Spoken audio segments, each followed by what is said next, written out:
भोजन का समय है और जन जन का समय है, तो भोजन और जन जन और सबका मन, इसलिए मैं देखता हूं।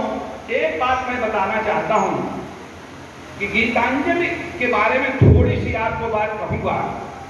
ये बात है 1909 की। 1909 में आप जानते हैं ऐसे 3 भाई थे, अवनींद्रनाथ टैगोर, रविंद्रनाथ टैगोर, गंगेंद्रनाथ, सत्येंद्रनाथ। एक ऐसा परिवार था, आपको बता दें, जो भारत की आत्मा को अपने सीने में रख करके चलता है। ऐसा नहीं है, कई आप इतिहास पढ़िएगा, तमाम विद्वान लोग हैं। ऐसे समय में आपको बता दें कि दुनिया में ऐसी 10 किताबें आई और कई किताबों पर पुरस्कार मिला, लेकिन एक ऐसी किताब आई 1909 में लिखी गई, जिसमें समर्पण, अंजलि क्या होती है, अंजलि कब बांधी जाती है, ध्यान दीजिए, बहुत ध्यान से आप देखेंगे। जब हम किसी का नमन करते हैं तो अंजलि, जब किसी का वंदन करते हैं तो अंजलि, जब किसी को उदारता सदा सहायता पूर्वक कुछ देते हैं, थोड़ा मैं इसलिए बताना चाहता हूं, संस्था के पदाधिकारियों के मन में एक भाव, जब हम किसी को देते हैं तो अंजलि, किसी से ज्ञान रूपी कुछ चीज लेते हैं तो अंजलि। यहां तक कि मित्रों, जीवन की अंतिम यात्रा में भी श्रद्धांजलि और तिलांजलि, इसलिए गीतों की अंजलि दी गई। इसमें आप कभी पढ़िए, अगर समय रहा होता तो मैं आपको 3 गीत सुनाता उसका, जिसके कारण उसको नोबेल पुरस्कार मिला, उसका अनुवाद सुनाता। समय बिल्कुल सीमित है। गीतांजलि उस समर्पण का प्रतीक है, संपूर्ण सर्वस्व दूसरे को दे देना, स्वयं को मिटा देना। उसके एक अंश को मैं केवल आपको बता करके इस गीतांजलि नाम की सार्थकता बताना चाहता हूं, क्योंकि इतनी बड़ी संस्था है, चलती रहेगी तो शायद किसी कोने में उदाहरण हमारा आता रहे। एक बार ध्यान दीजिएगा, एक बार सूर्य देव ने भगवान से कहा कि मैं हर दिन लगातार रात दिन चलता हूं, मुझे कभी विश्राम नहीं मिलता है। सारे देवी देवता, पूरा चर सचराचर अचर चराचर जितने हैं सब विश्राम लेते हैं, मैं भी विश्राम लेना चाहता हूं। सज्जनों, पूछा गया कि अगर ये विश्राम लेंगे तो ये कार्य कौन करेगा? कौन ऐसा महारथी है जो सामने आवे और कहे कि मैं सूर्य देवता की तरह अचल चलूंगा और मैं अपना कार्य करूंगा? आपको जानकर आश्चर्य होगा, कोई सामने नहीं आया। एक छोटा सा दीपक टिमटिमाता हुआ, एक छोटा सा दीपक टिमटिमाता हुआ सामने आया, खड़ा हुआ, कहा मेरी अवतार कुछ नहीं है, मैं एक दीपक हूं, बहुत छोटा सा प्रकाश करता हूं। सूर्य के प्रकाश के अरबों हिस्से में भी मेरे पास प्रकाश नहीं है, लेकिन मैं आपसे वादा करता हूं, मैं ये प्रतिज्ञा करता हूं कि मैं अपना सर्वस्व समर्पण कर दूंगा। मैं मिट जाऊंगा, लेकिन जब तक जिंदा रहूंगा तब तक प्रकाश देता रहूंगा इस तरह से, और स्वयं प्रकाश नहीं लूंगा, इसलिए दीपक तले अंधेरा होता है। गीतांजलि का वह भाव है। समय नहीं है गीतांजलि पर बोलने का, क्योंकि समय बहुत, मुझे भी अल्प समय है मेरे पास में।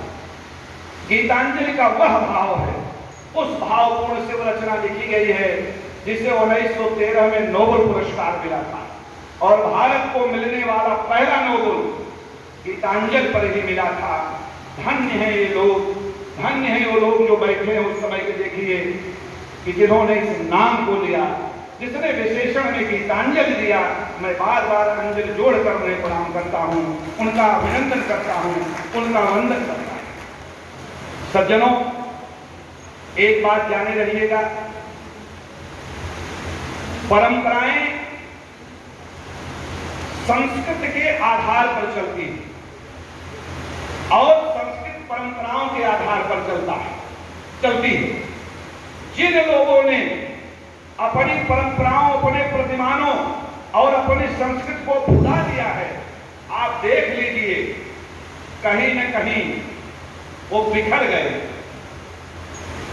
ऐसी संस्थाएं, ऐसे बिखरे, जिनके अंदर बिखराव आता है, जो बिखर जाते हैं उनको निखरने के लिए लाई जाती है और निखारती हैं। बिखरे हुए को निखारना इन संस्थाओं का कार्य है। ये ऐसी संस्थाएं हैं, इसलिए मैं इस संस्था के सुकृतियों को बहुत ज्यादा नहीं गिनाना चाहता, लेकिन मेरे अंदर ये लग रहा है कि प्रकृति, पर्यावरण, परिवेश और प्रज्ञा, इनको संभालते हुए ये संस्था जैसी परिवार रूपी संस्था है कि 5P जो है ये बहुत बड़ी बात है। प्रकृति को संभाल ले, परिवेश को संभाल ले, प्रज्ञा माने अपनी आत्म संयम, अपनी इनर को संभाल ले।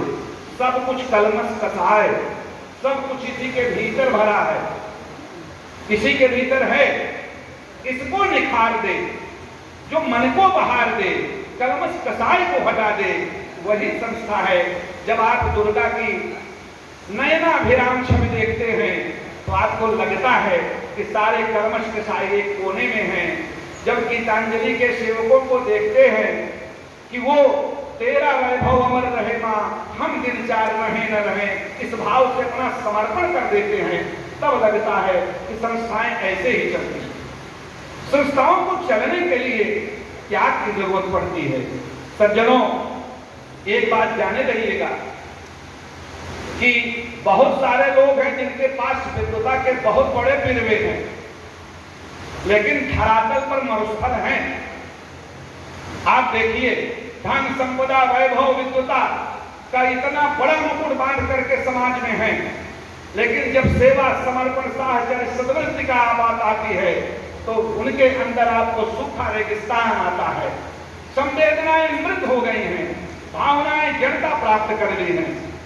ऐसी संस्थाएं इन संवेदनाओं, इन भावनाओं की जड़ता को दूर करती हैं, व्यक्ति के दुराग्रह को दूर करती हैं। व्यक्ति के दुराग्रह जब तक दूर नहीं होंगे तब तक व्यक्ति नहीं होगा। सज्जनों, आज आप हैं, आप पदाधिकारी, आपका सौभाग्य है ब्रह्मेश जी का 50वें वर्ष के पदाधिकारी हैं। सौभाग्य है सचिव प्रकाश जी का, उन्होंने 50वें वर्ष की कमान संभालते हुए इनको दिया।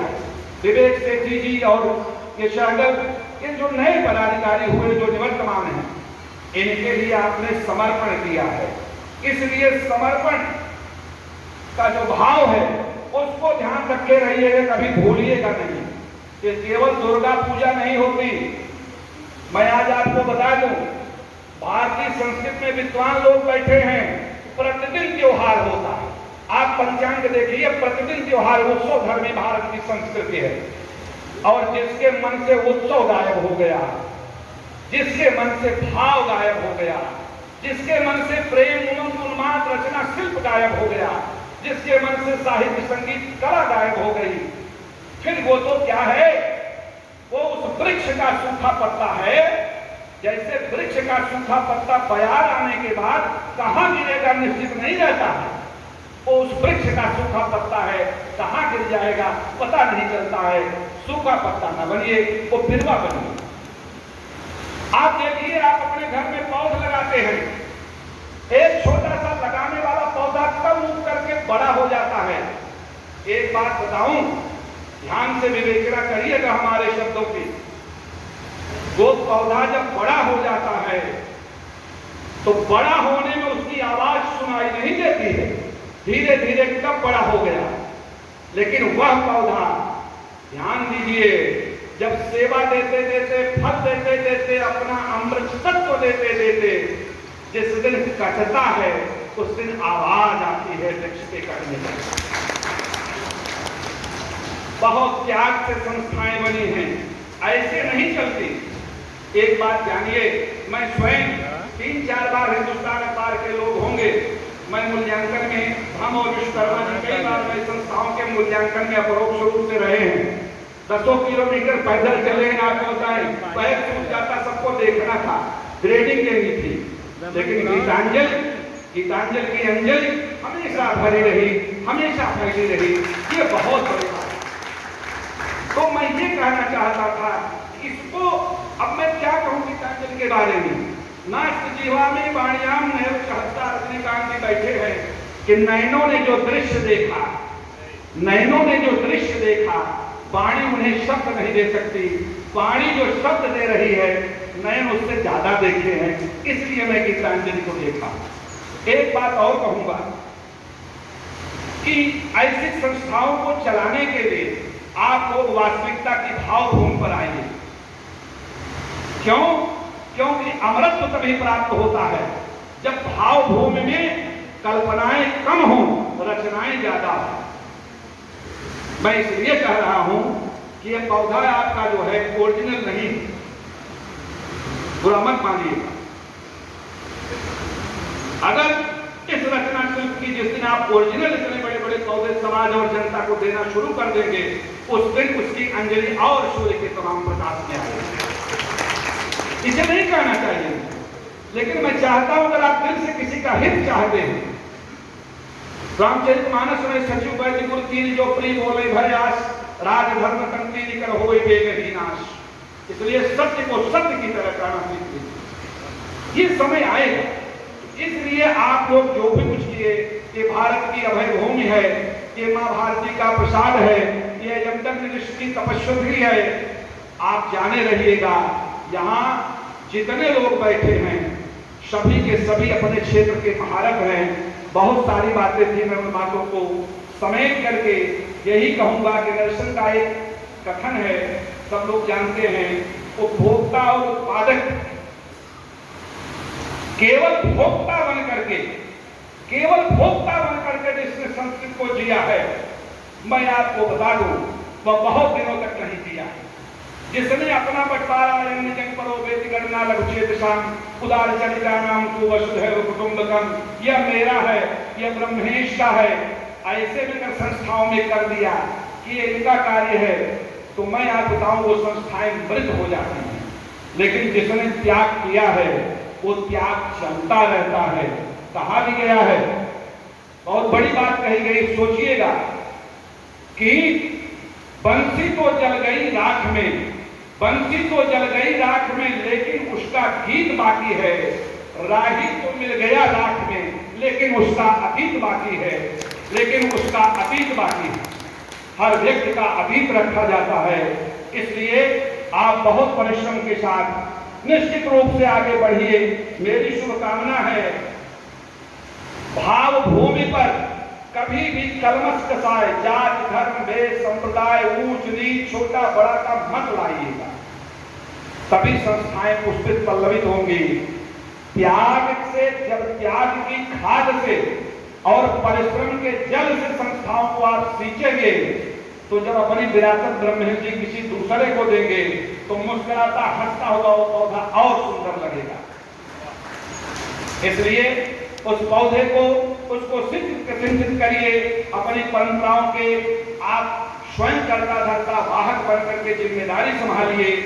शायद संस्थाएं आपको बहुत कुछ दे जाएंगी। फोटो ऐसे नहीं लगता।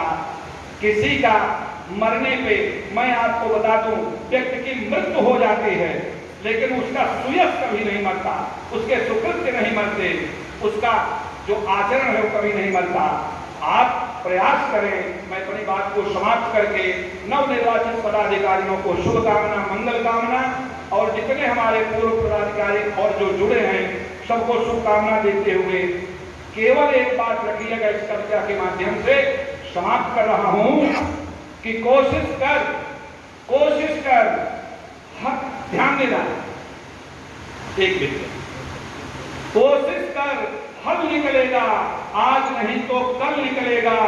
अर्जुन के तीर सा साथ, अर्जुन के तीर सा साथ, मरुस्थल से भी जल निकलेगा, मरुस्थल से भी जल निकलेगा।